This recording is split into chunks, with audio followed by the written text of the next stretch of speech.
From the Black and Missing Foundation, we would like to welcome to the show Natalie Wilson joins the conversation today. How are you doing today, Miss Wilson? I'm doing well. Thank you for having me. Thank you both. Uh, Honored. We hear about Black and Missing so much, and we wanted to get the truth from you on what is actually going on with our people. Well, I will say that this is a pandemic that is affecting our communities. And since 2008, we have been sounding the alarm that our Black and Brown people are missing at an alarming rate. When we first started the organization in May of 2008, close to 30% of all persons missing were of color. And that number has grown to 40% of all persons missing are of color. And we have seen an uptick since the pandemic, and especially in places like Chicago, Detroit, Baltimore. Definitely seeing a large number of our missing people. Do you suspect that these people are kidnapped, or do you suspect these people are missing because they chose to run from home, human trafficking? What are you finding? Well, people are missing for a number of reasons. Domestic violence, mental health issues. We do know that sex trafficking is a huge issue in our communities, and that is something that we have to deal with. Um, we don't classify people who leave voluntarily as runaways because we don't know what they're running away from and ultimately what they're running to. We know that especially children, when they're reported missing or they leave home voluntarily, within 24 to 48 hours, they can be victims of sex trafficking. Wow. So, what number are we at right now? We hear these numbers all the time of Black and missing. What is the number right now? Well, according to the FBI stats, there are more than 200,000 persons of color reported each year. And that's the key here, reported missing, because there are so many more who I'm sure are not, especially in the Hispanic community when there are some concerns about being deported. Okay.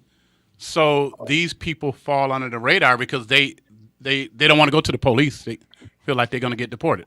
Exactly, exactly. So, we just have to be mindful that, there's so many, and within our communities, there's a sense of distrust with the minority community and law enforcement. So oftentimes they don't speak up or they don't report their loved one missing. So again, the key is over 200,000 reported missing, but we believe that the numbers are much higher. Man. So what do your agency do? Well, our nonprofit organization, what we do are a number of things. So we're an intake. Someone is reported missing.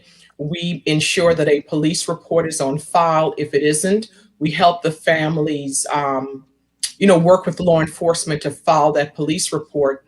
And then we utilize our media partnerships. We utilize social media to bring awareness to this missing individual. And awareness is key because it's important for a number of reasons.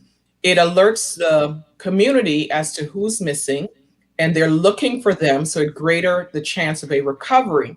And it also forces law enforcement to add additional resources to the case. So we help the families oftentimes also with burial services. Everyone that's missing isn't coming back alive, and these families have exhausted all of their income or their revenue and they don't have anything left. So we help with flyers, creation and distribution. Sometimes they want to have vigils, so we help with the creation of T-shirts and just a number of things. We are a support for this often voiceless group. What about resources? Do the police department use the same amount of resources on finding our people as they do other ethnicities, other races? You know what? We have come a long way, but we still have a long way to go. Um, Oftentimes, when our children are reported missing, they're classified as a runaway. So, if you're classified as a runaway, you do not receive the Amber Alert or any type of media coverage. So, that's why it's so important to have partnerships with law enforcement and the media to help us find our missing individuals and to bring them home. You wanted me to put this up on the screen. This young lady from Detroit. What can you tell us about her situation? So, Amaria Hall was 16 years old when she disappeared from Trenton, Michigan. We know that she's a victim of sex trafficking. There have been some sightings of her, and she appears to be very lucid, you know,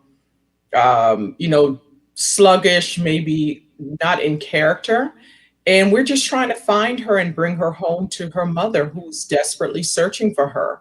And, it's a sad fact that so many of our children are meeting these predators online and they're taking advantage of them.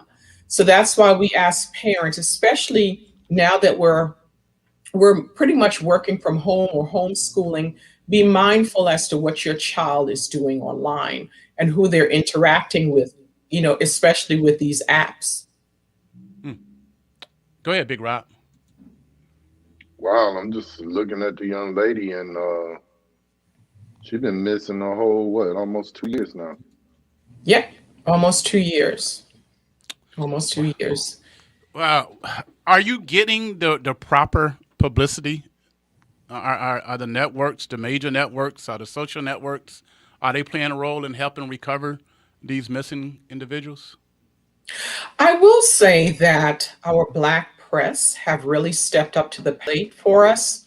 We've had a number of media partnerships with the Huffington Post, with Essence, Ebony, a lot of the Black press outlets, but we still have a long way to go as far as mainstream media.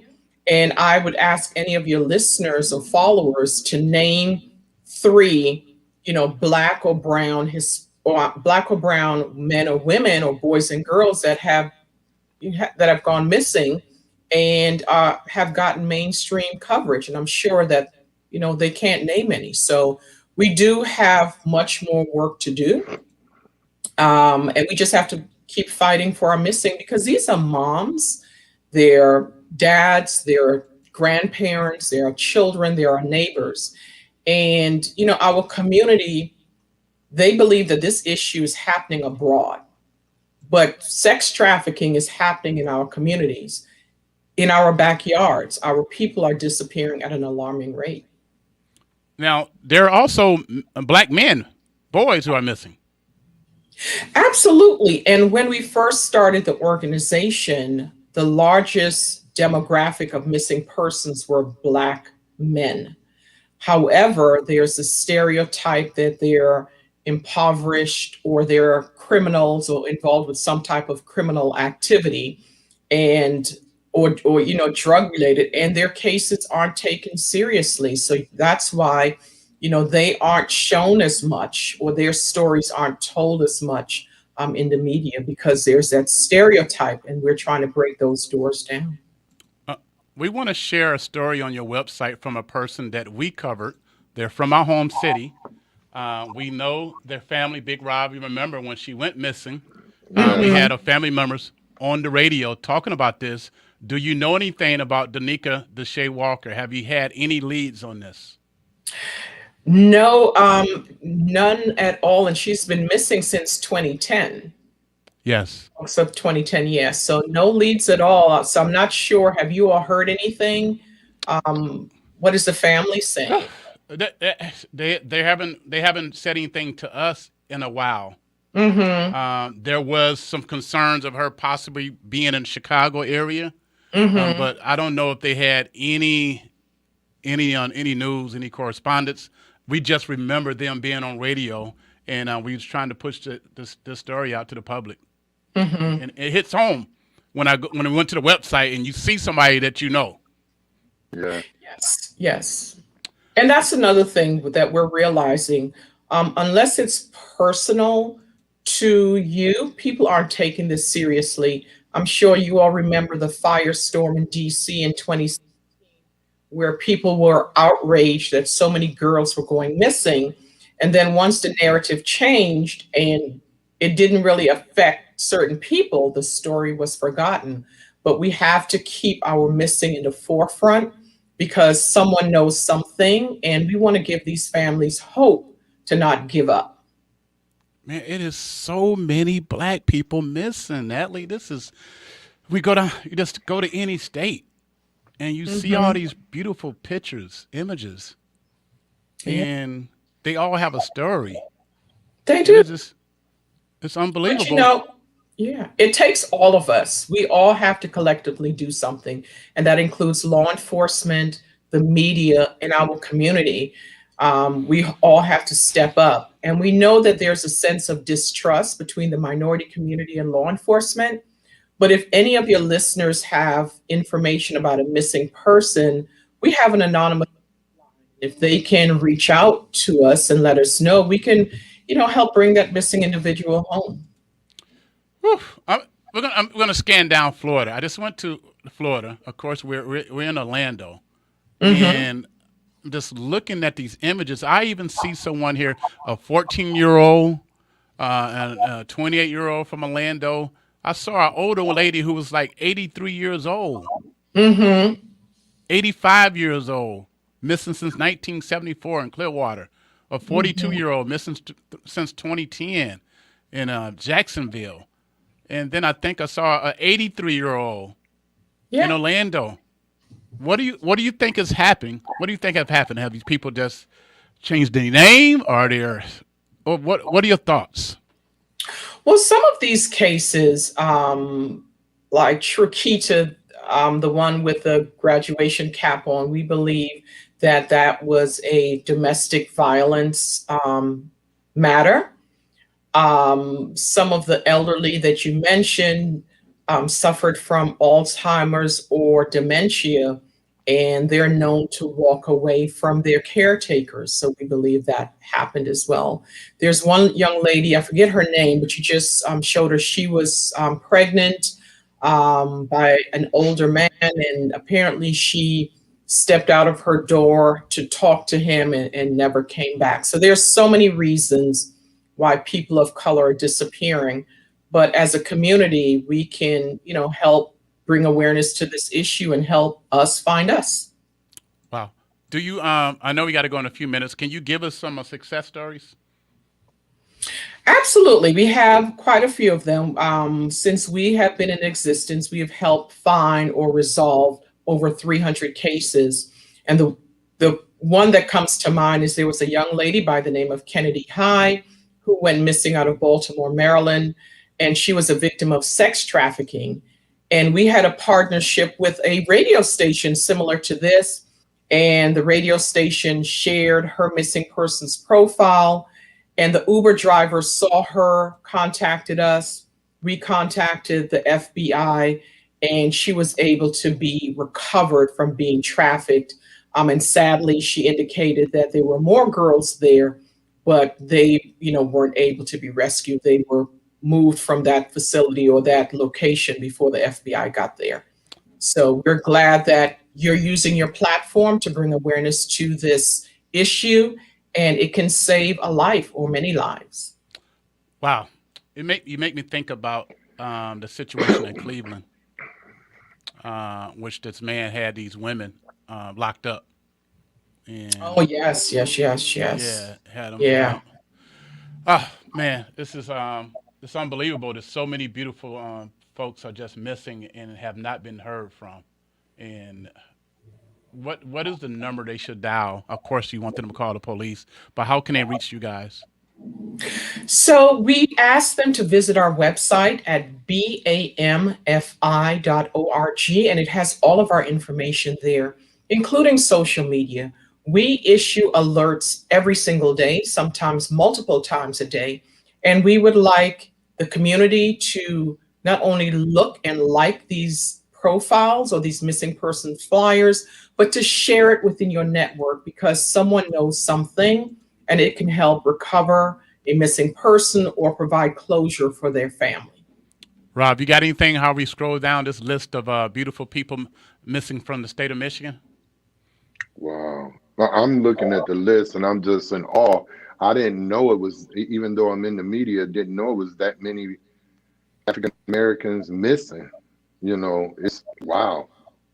Yeah, we get Amber Alerts all the time, Mhm. and none of these people have we gotten Amber Alerts about. No. Oh, okay. No. Yeah. That's unreal. Um, So what thank I would you. like to do, if you don't mind, I'll put you all on the spot. If we have any missing people from the Michigan area or within, your network, do you mind if I send it to you and you all can share it on your platform, Sure, bring sure. awareness? Michigan and Florida and Central Florida. That we in both locations. Wow. I mean, look at these beautiful faces, family. Beautiful faces. And what's so tripped out about it, most of them are women or Yeah. little girls. Yes. Yes. Yep. Never heard of. This young Yep. lady been missing for almost 2 years, 18 years old. They seem to be small in stature. Um, man, what role you think black men need to play in this whole thing? Because when you hear some of these stories, you hear about. And I worked in a female prison, and a lot of the women who end up going to prison, generally there was some kind of connection with a black man. Hmm. What role should we play in protecting our queens? Well, I think that, respect, and just, when I think about the media with sex trafficking, where they don't normally show these cases, are they protecting, or who are they protecting? Is it the men that are buying these, children or women, or are they protecting the institution of sex trafficking, which is a multi-billion-dollar industry? But I think we all have a role to play in protecting our community and finding those that are missing. So it's not only our men, but our children, and our women. And it takes a village. I mean, that's something that we say in our communities all the time. It takes a village to protect and to take care of our communities. This young kid been missing since December the 29th of last year. Hmm. Only 14 years old. Yeah. Wow. And again, a lot of our young girls and boys too are meeting people online, that they think are their friends. I mean, we're in this world of social media. And I'm not sure if you all have children or grandchildren. And Yes. we Both. ask you to do both. Okay. What we ask you to do is try to friend them on social media anonymously. And you'll be surprised how they would become comfortable with you and then start to share personal information with you. And you can use that as an opportunity to start the conversation. You really need to be mindful as to what you're doing on social media or who you're interacting with. So that's just something that we share with parents. Befriend your child on Facebook, social media, Instagram, Snapchat, and see what information they'll share with you. This lady Remember, and it's a girl, grooming process. this young lady was last seen on November the 15th, 15 years old, city of Detroit, at about Hmm. 2:30 a.m. at her grandmother's residence on Pasadena Street in Detroit. She went missing and have not been Hmm. seen since then. All right, family, go to the website blackandmissinginc.com. Of course, you need donations, right? You need help because it costs money to do all this. Absolutely. So the organization is founded by myself and my sister-in-law. We do not take a salary from this at all. And all donations that we receive go back to helping the families. Why And did again, you? What made you anyone, start this? there was a young lady by the name of Tamika Houston who went missing from my sister-in-law's hometown of Spartanburg, South Carolina. And we read how her family really struggled to get any type of media coverage at all. And weeks later, Natalie Holloway went missing. And I'm sure when I said her name, you know who she is. And, her family begged the media to please, especially mainstream media, can you please cover the story? Because Tamika could have been anywhere. And we decided, you know what? After we did some research and saw the high numbers, we can make a difference because I'm in public relations and Derek is in law enforcement. And those are the two critical professions needed to help us find our missing. All right, I know you got to go. We got to make this a regular series on our program. Thank you Touches so my much. And soul. maybe we can have some families come on and they can tell you their stories Let's do and that. talk about their missing loved ones. Let's do that, and we're gonna reach out to our other media partners. I did not know it was that many people missing. I didn't either. That's why I couldn't say nothing for real. You scrolling through the thing, and I'm sitting Yeah, there like, this what? generally it's easy for us to interview people. This is very hard because we are me and Big Rob ourselves. We are giving our lives to our youth Mm-hmm. and hoping that they will have a better life than us in their cities situations. Mm-hmm. Um, ah, man, we gotta be paying attention. Human Right. And trafficking, one, sex can I say trafficking. one thing before I leave? Yes, ma'am. Numbers are increasing since the pandemic. So you would think because it's a pandemic, we're at home, we would see less, reports, but the numbers are increasing. Sadly, so all right, we keep us on redial. Okay, add us to that favorite list. So Absolutely. we got to keep in contact. We want to highlight at least once a month. We got to highlight our black and missing at Good. least. Yes. All right. Thank you. Thank Thank you, you Natalie. both so Appreciate much. you. Thank you.